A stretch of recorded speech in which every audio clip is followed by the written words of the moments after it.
자, 오늘 말씀은 신명기 29장 10절서부터 21절까지 말씀입니다.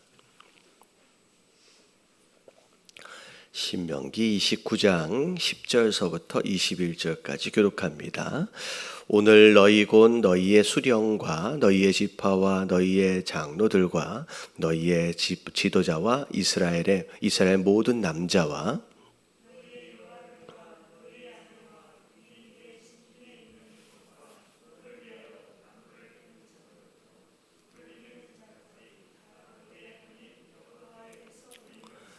내 하나님 여호와의 언약에 참여하며 또 내 하나님 여호와께서 오늘 내게 하시는 맹세에 참여하여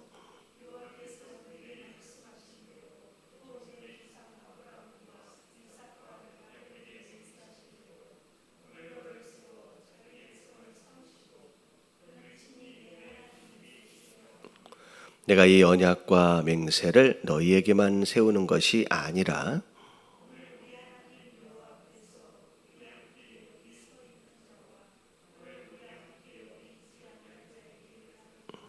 우리가 애굽 땅에서 살았던 곳과 너희가 여러 나라를 통과한 것을 너희가 알며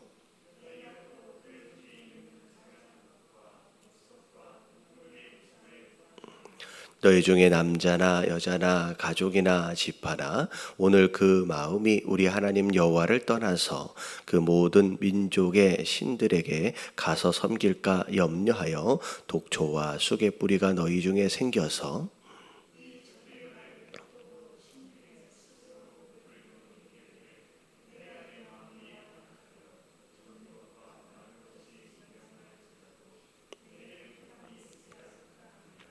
여호와는 이런 자를 사하지 아니하실 뿐 아니라 그 위에 여호와의 분노와 질투의 불을 부으시며 또 이 책에 기록된 모든 저주를 그에게 더하실 것이라. 여호와께서 그의 이름을 천하에서 지어버리시되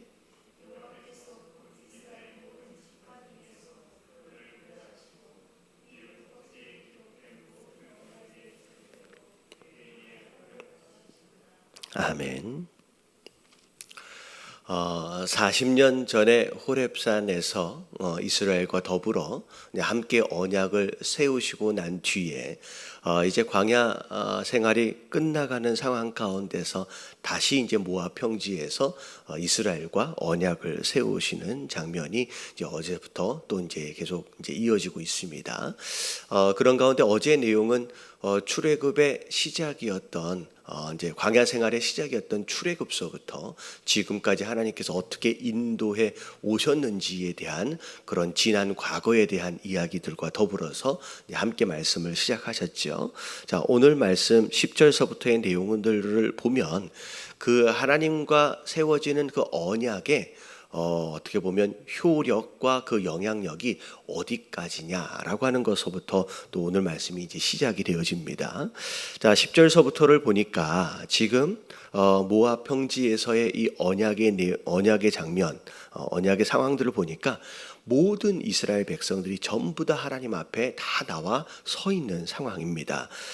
이제 10절을 보니까 수령과 지파와 장로들, 지도자들, 모든 남자, 그리고 유아들과 너희의 아내, 진중에 있는 개까지도, 그리고 심지어 나무를 패는 자, 물을 깃는 자는 종이나 노예에 해당이 되겠지요. 그래서 순수 이제 이스라엘 혈통뿐만이 아니라 그 외에 다른 민족들, 다른 족속들, 어찌 보면 이스라엘과 지금 함께하고 있는 자다라고 한다면 그냥 모두 다 하나님 앞에 다 나와 있다라고 하는 그런 얘기가 되는 거죠. 근데 자, 그런 자들이 다 12절에 보니까 내 하나님 여호와의 언약에 참여하며 또 하나님의 또 내 하나님 여호와께서 오늘 내게 하시는 맹세에 참여하여. 자, 언약이라는 말과 맹세라고 하는 어떤 이 표현은 약속하다라고 하는 것에 기본적인 의미를 두고 있는 어떤 조금 다른 어떤 강조점에 따라서 언약이라고도 표현을 하고 그리고 맹세라고도 표현을 하게 됩니다. 근데 기본적으로는 약속한다는 얘기예요. 약속은 어떤 두 대상이 무엇하기로 함께 합의를 보고 그 합의를 서로 지켜가기 위한 어떤 노력, 어찌 보면 이게 이제 약속이거든요. 자, 근데 그 기본적인 약속이라고 하는 개념 가운데서 언약이라고 하는 개념은 이런 거예요. 자, 기본 이제 일반적으로 약속은 약속을 맺는 둘 사이의 상황이나 위치나 어떤 조건이 비슷할 경우에 약속이라고 보통 이야기를 합니다. 근데 이 언약은 약속이라고 얘기할 수 없을 정도 이 수준과 격이 너무 차이가 나버리는 경우에는 이걸 언약이라고 얘기하는 것이 조금 더 뭐라 그럴까요? 이제 더 이해할 수 있을 만한 거죠. 친구끼리는 약속이 돼요. 근데 이 언약은 뭐냐면 하나님과 우리 사이에는 약속을 할 만한 수준의 차이가 아닌 거예요. 어찌 보면 위치도 그렇고 심지어 그 약속을 대하는 어떤 자세와 능력도 마찬가지고 그 약속을 지키기 위해서 사실은 우리는 그 약속을 지킬 만한 능력이 없어요. 실력이 없어요. 근데 하나님은 그런 분이 아니시잖아요. 이 언약의 대표적인 예가 하나님이 아브라함과 맺으셨던 처음 그 언약의 상황을 우리가 이해하면 좋을 것 같아요. 자, 제가 설명을 좀 드렸지만 이 근동 지방에서 어떤 약속을 할 때 이런 약속이 있어요. 짐승을 반으로 쪼개놓고 그 짐승 사이를 지나가는 거예요. 약속을 할 사람들이. 지나갔다가 오면서 뭐라고 이제 서로 결단을 하는 거냐면 만약에 이 약속을 누군가 깨는 자가 있다라고 한다면 지금 반으로 쪼개진 이 짐승처럼 대할 것이다. 다시 말하면 목숨을 걸고 약속을 지키는 거예요. 자, 근데 하나님께서 이 아브라함과 더불어서 약속을 하실 때, 언약을 맺으실 때 똑같이 짐승 사이를 갈라놓고 지나가시는데 하나님만 지나가십니다. 그러니까 아브라함은 거기 서 있으라는 거예요. 이 이야기는 뭐냐면 너는 이 약속을 지킬 만한 능력이 없다는 거예요. 근데 하나님은 나는 이 약속을 지킬 만한 능력도 있고 의지도 있다라는 거죠. 그래서 내가 죽기까지라도 이 언약을, 이 약속을 지키겠다라고 본인만 그 사이를 불로 지나가십니다.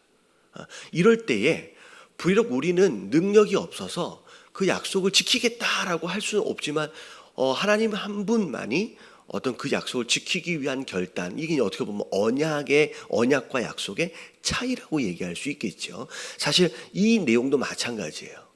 이스라엘과 하나님과 지금 언약을 맺으세요. 사실 이스라엘은 이 언약을, 이 약속을 지킬 만한 능력이 없습니다. 사사시대에 들어가 보면 곧 불순종의 상황들이 벌어질 거고 어찌 보면 지금까지 광야에서 그런 삶을 살았거든요. 하나님의 속을 썩여드렸거든요. 근데 하나님은 이 약속을 너희가 비록 중간중간 어떻게 보면 이제 망가뜨리고 파기한다라고 할지라도 나는 끝까지 이것을 지키겠다라고 하는 의지로 이것을 언약이라고 이야기하시는 것이고, 자, 그리고 그 뒤에 또 뭐라고 얘기해요? 자, 맹세라고 하는 것은 약속인데 반드시 내가 지키겠다라고 강한 의지를 피력하는 것이 맹세입니다. 그래서 지금 하나님께서 이스라엘 백성과 더불어 그냥 동등한 위치에서의 어떤 약속을 맺는 게 아니라 내가 반드시, 내가 어떻게 해서든, 네가 연약해서 중간에 주저앉더라도 내가 어떻게 해서든 지키고야 말겠다라고 하는 의지로 이 언약이라고 하는 표현과 맹세라고 하는 표현을 지금 쓰고 계시는 거예요.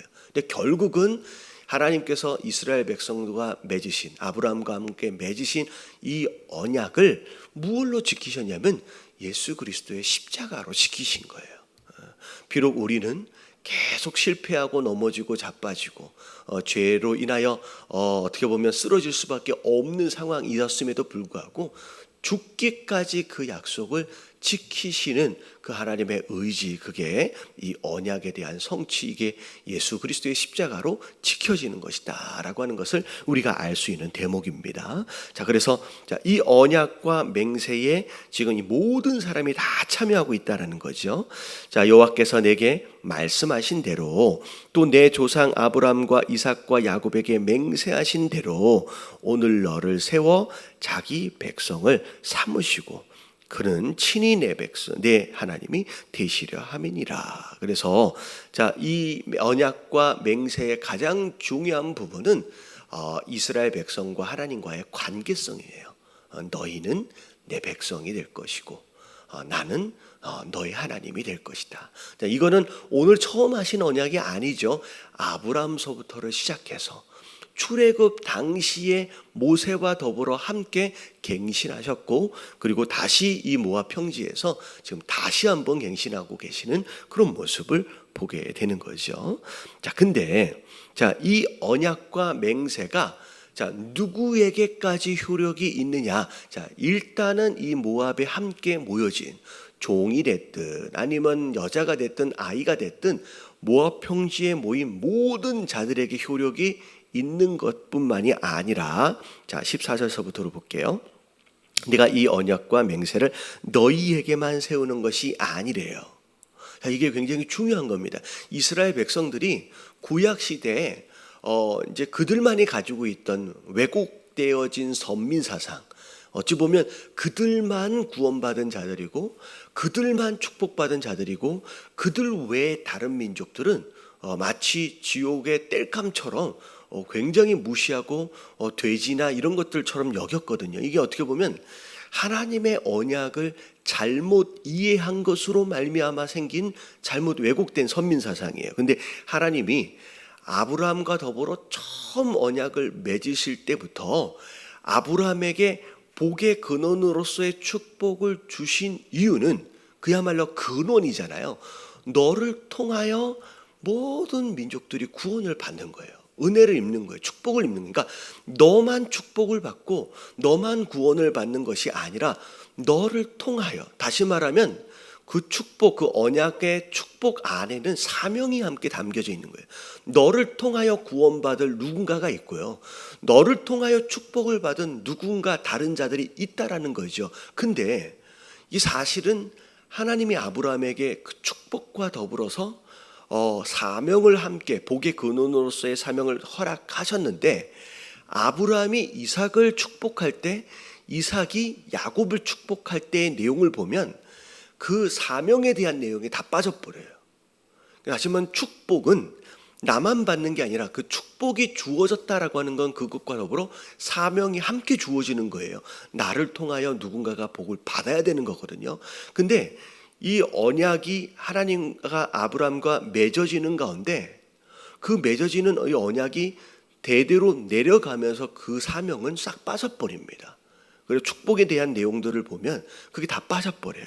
근데 하나님 오늘 말씀하시는, 다시 갱신하실 때 말씀하시는 게 아니라 너만을 위한 축복이 아니라는 거예요. 너희만을 위한 언약이 아니다라는 거예요. 자, 오늘 우리 하나님 여호와 앞에서 우리와 함께 여기에 있는 자와 더불어서 오늘 우리와 함께 여기에 있지 아니하는 자에게까지니 라고 얘기를 합니다. 다시 말하면 이스라엘을 축복하신, 이스라엘과 언약을 맺으신 이유는 이스라엘을 통하여서 누군가가 더 복을 받길 원하시는 그 하나님의 원래 본심과 계획이 있으셨다라고 하는 거죠. 그 사명을 잃어버리니까 이스라엘이 그걸 잃어버렸어요. 그러니까 이스라엘에게 주어진 사명, 그들의 사명을 잃어버리니까 그들의 축복받이도 빼앗겨 버리는 거예요. 자, 우리가 잘 알아야 돼요. 하나님이 오늘날 어찌 보면 구약의 아브라함과 언약을 맺으시고 그리고 이스라엘과 언약을 맺으시는 가운데 그 언약 가운데 축복을 허락하시고 그 축복과 더불어 사명을 허락하셨던 것처럼 오늘날 그 하나님의 백성 되어진 우리에게도 함께 맺어가고 계시는 언약이 있다는 거예요. 근데 중요한 것은 그 언약에는 축복도 있겠지만 그 축복과 더불어 뭐가 있어요? 사명이 있어요. 여러분, 사명을 위하여 축복을 허락하시는 거예요, 사실은. 근데 만약에 우리가 그 축복만을 기대하면서 사명을 잃어버린다. 다시 말하면 나를 통하여 누군가가 복을 받아야 한다라는 그 사명을 잃어버린다라고 한다면 구약의 이스라엘에게서 그 축복을 빼앗아 가신 것처럼, 언약을 파기하신 건 아니에요. 축복을 가져가 버리신 것처럼 우리도, 우리 교회도 사명을 잃어버리면 그 축복을 하나님이 거둬가실 수도 있다라는 거예요.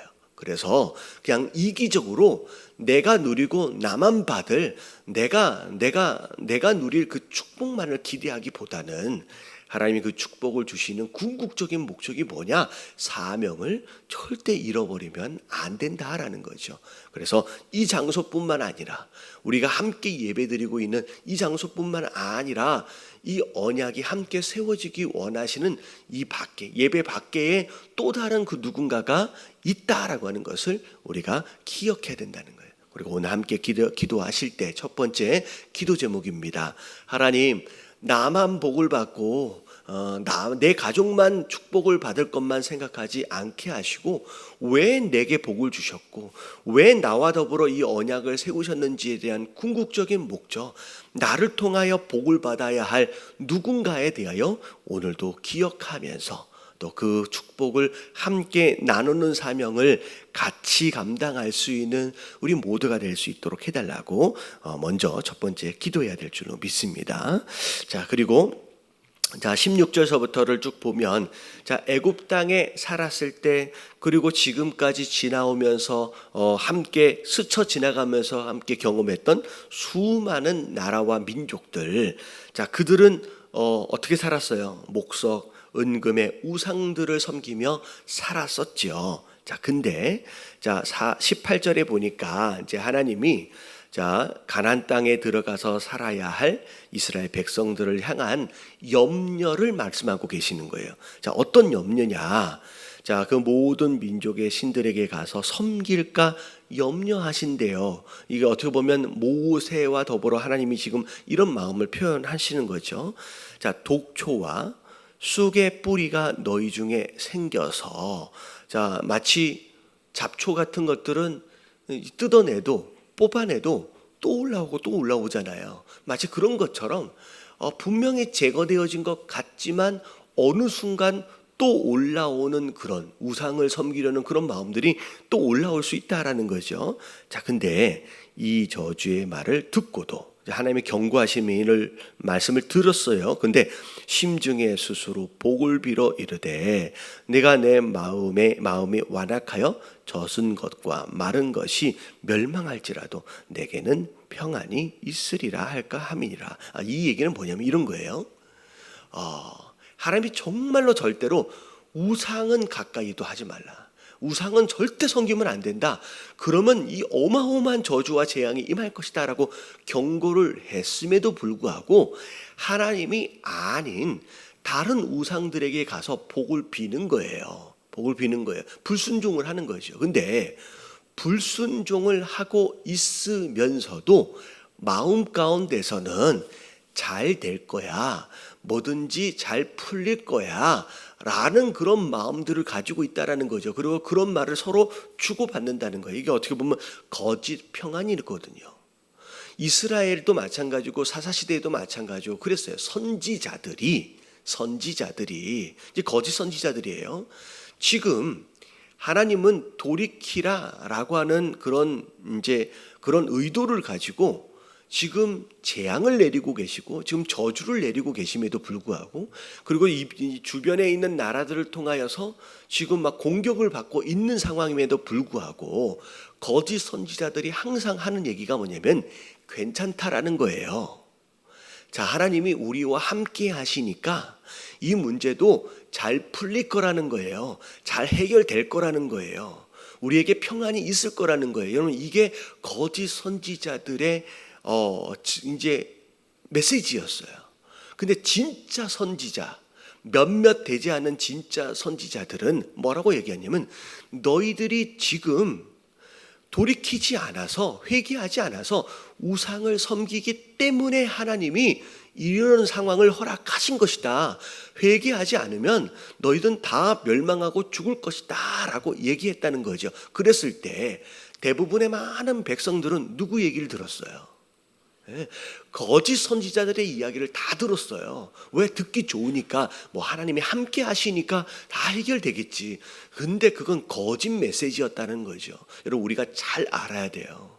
오늘날 교회 안에서 뭐 저를 비롯해서 조심해야 될 내용입니다. 그럼 막연하게 잘못되어지고 있어서 하나님이 징계로 허락하시는 모든 상황들 가운데서 강단에서는 뭐라고 얘기하냐면 회개를 얘기하지 않고 돌이키라고 얘기하지 않고 지금 하나님께서 경고하고 계신다라는 메시지를 증언하지 않고 막연하게 하나님이 우리와 함께하고 계시니까 알아서 잘 풀릴 겁니다. 코로나 잘 지나갈 겁니다. 아무 일이 없을 것입니다. 우리는 안전할 겁니다. 라고 축복만을 선포하는 것은 굉장히 위험한 메시지일 수 있다라는 거예요. 여기서 얘기하고 있는 거짓 메시지, 거짓 평안이 바로 그런 거예요. 우리가 이걸 조심해야 돼. 그것이 마치 복음인 것처럼 되게 은혜로웠어요. 되게 감사해요. 하나님 우리와 함께하고 계시니까.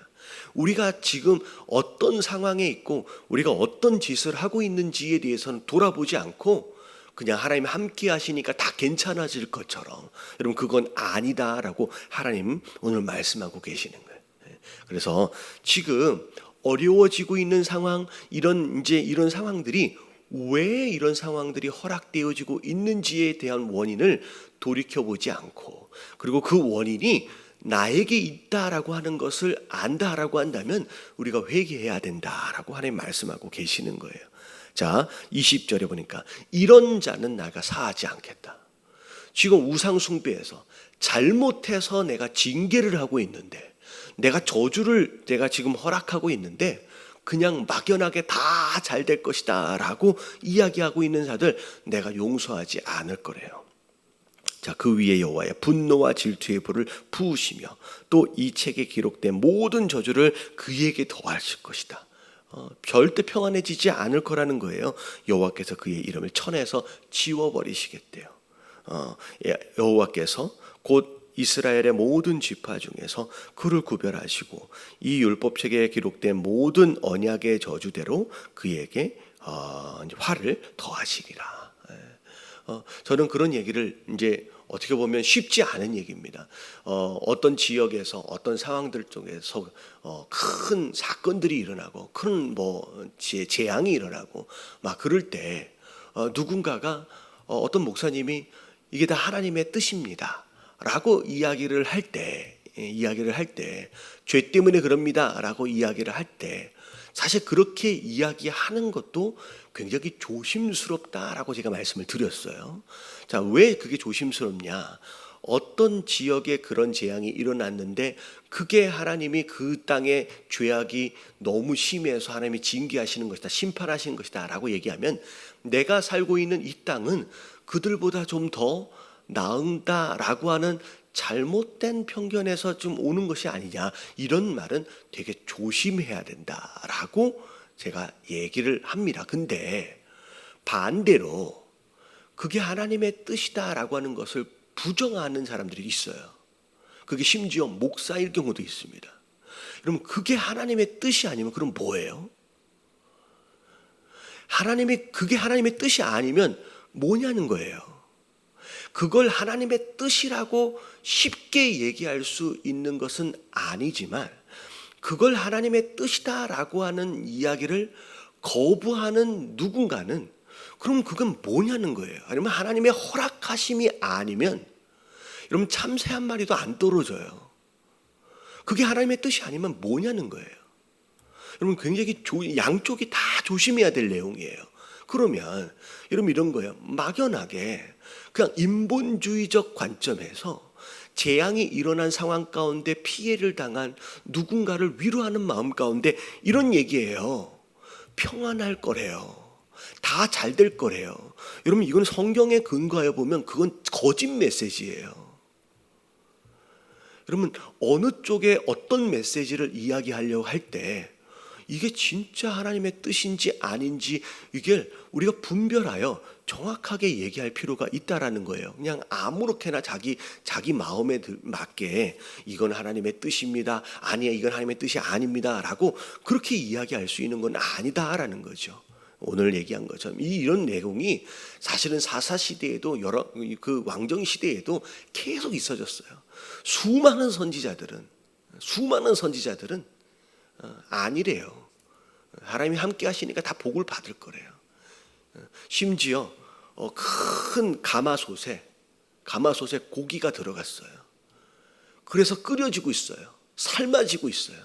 지금 하나님이 이스라엘 백성들에게 그 환상을 보여주면서 너희가 그렇게 삶아질 것이다 라고 경고를 하고 계심에도 불구하고 거짓 선지자들은 가마솥 안에 있으니까 우리가 평안할 거래요. 하나님이 다 지켜주실 거래요. 그렇게 해석해서 이스라엘 백성들을 위로했다는 거예요. 결국은 이스라엘은 망해버렸어요. 우리 교회들도 마찬가지예요. 막연하게 안전할 것입니다. 다 평안할 것입니다 라고 하는 기대를 가지고 그러면서 위로를 받고 막 감사하고, 그럼 거짓 평안과 거짓 메시지에 우리가 위로를 받을 상황은 아니라는 거죠. 우리가 이 상황에서 돌이켜야 할 부분이 뭐냐라고 하는 것을 알고, 여러분 누군가를 정죄하기보다는 내가 스스로 돌이켜 회개하며 하나님 앞에 더 바로 서야 할 필요가 있다라는 거 여러분 기억하시면서, 오늘도 하나님 내게 축복을 주셨는데 내게 주신 이 축복으로 사명을 잘 감당하며 살아가는 그런 성도도 될 수 있도록 해달라고 우리 함께 통성으로 기도하며 오늘 하루 시작하도록 하겠습니다. 자, 기도합니다. 시작. 주님 하나님 감사합니다.